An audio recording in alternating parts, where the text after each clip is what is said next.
তো গাইস আজ রান্না করছি রস কাতল। কাতল মাছগুলোকে ভালো করে ধুয়ে নিয়েছি। এবারে তাতে নুন আর হলুদ দিয়ে মাখিয়ে নেব। তো নুন দিয়ে দিচ্ছি,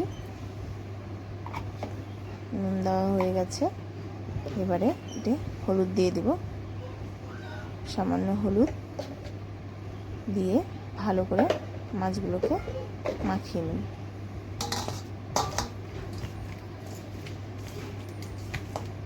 ভালো করে মাখিয়ে নেব। একটা দরকার হলে একটা একটা করে মাখাবেন,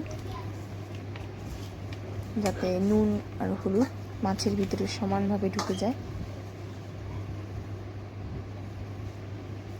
তো নুন হলুদ মাখা হয়ে গেছে। এবারে একটা কড়াইতে তেল গরম বসিয়ে দেব। তেল দিয়ে দিচ্ছি কড়াইতে, আর অল্প পরিমাণ দেব। তো তেলটা বেশ গরম হয়ে এসেছে। এবারে একটা একটা করে মাছ ছেড়ে নেব।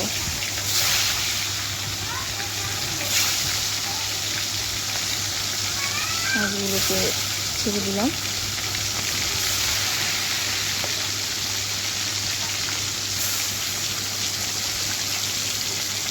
এবারে এক পাশটা ভাজা হয়ে গেছে।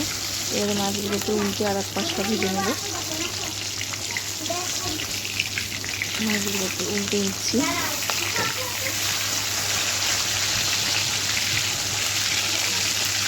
তো মাছগুলো প্রায় ভাজা হয়েই এসেছে। এবারে মাছগুলোকে নামিয়ে নেব।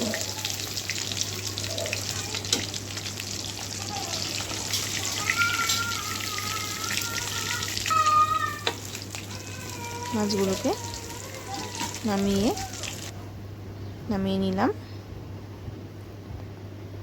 এবারে একটা আলু কেটে রেখেছি, একটা পেঁয়াজ কুচিয়ে রেখেছি, একটা টমেটো কেটে রেখেছি, কয়েকটা লঙ্কা কেটে রেখেছি, আর দুটো লঙ্কা চিড়ে রেখেছি, অল্প আদা কুচিয়ে রেখেছি, অল্প রসুন ছুলে রেখেছি, অল্প মগজদানা। এবারে একটা কড়াই নিয়ে নিলাম। কড়াইতে তেল দিয়ে দিলাম। আন্দাজ মতোই তেলটা দিতে হবে। তেলটা গরম হয়ে এলে, তেলটা গরম হচ্ছে ততক্ষণে আমি মিক্সি করে নিয়েছি। এবারে তেলটা গরম হয়েছে। এবারে অল্প সামান্য গোটা জিরে আর তেজপাতা দিয়ে সেটা ভাজা হয়ে এলে তাতে পেঁয়াজ কুচি দিয়ে দেব।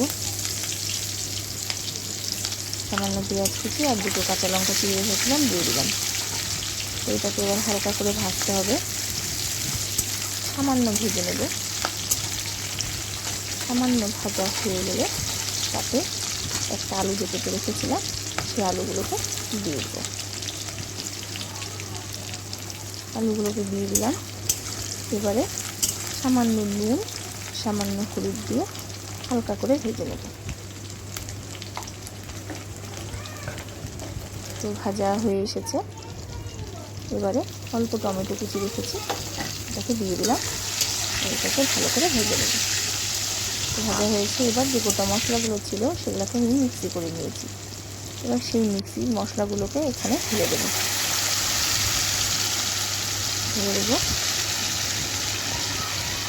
এবারে ঢালা হয়ে গেছে। এবারে সামান্য নুন, সামান্য হলুদ দিয়েছি। এবার সামান্য জিরে গুঁড়ো, সামান্য ধনে গুঁড়ো দিয়ে ভালো করে নাড়াচাড়া করে মিশিয়ে নিতে হবে। মশলাটা মিশিয়ে ভেজে নিতে হবে। তো ভাজা প্রায় হয়ে এসেছে। তো ভাজতে থাকবো আমি এটাকে। আর এবারে মিক্সিতে আমি সামান্য সাদা সর্ষে নিয়েছি। এবার এটাকে ঘুরিয়ে নেব। তো জল দিয়ে ঘুরিয়ে নিয়েছি। এবার যে সাদা সর্ষের জলটা আছে সেটাকে আমি ছেঁকে নেব। ছেঁকে শুধু সাদা সর্ষের জলটাই আমি মশলাটায় অ্যাড করব। চোকলাগুলো দেব না, চোকলাগুলো দিলে ভালো লাগবে না। তো জলটা দিয়ে দিয়েছি ছেঁকে। এবারে এই জলটা দেওয়ার পরে হালকা ভেজে নেব। আগেই তো মশলাটা ভাজা হয়ে গেছে। তো এবারে জলটা দেওয়ার পরে আর একটু ভাজতে হবে। তো ভাজা হয়ে এসেছে। এবারে আমি ঝোল দিয়ে দেব। যে যতটুকু পরিমাণে ঝোল খেতে চাও সে ততটুকু পরিমাণেই ঝোলটা দেবে, কারণ এর রান্নাটার নামই হলো রস কাতল। একটু রস না হলে ভালো হবে না।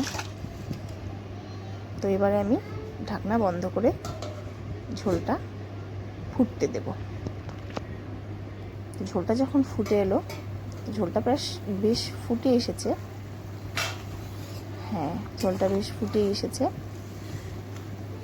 এবারে আস্তে আস্তে আমি মাছগুলোকে ঝোলটায় ছেড়ে দেব।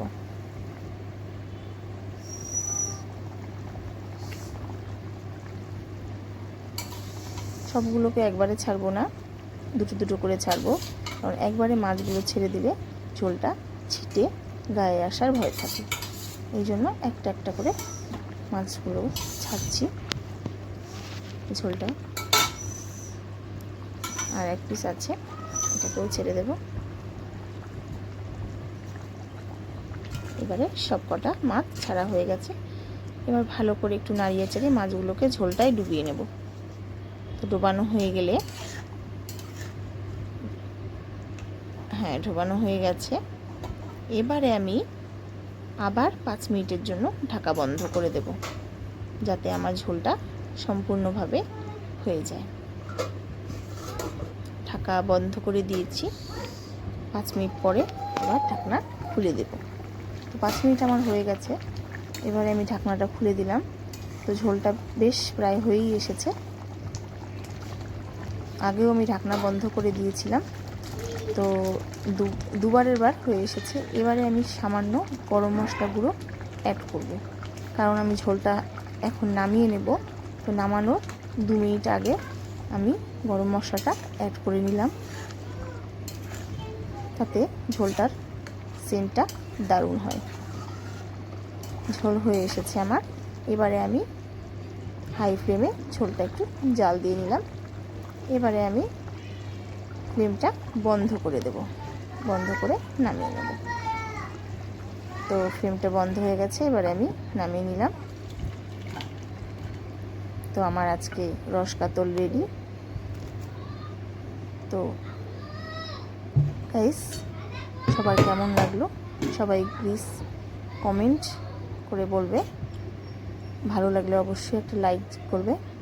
তো আজ টাটা।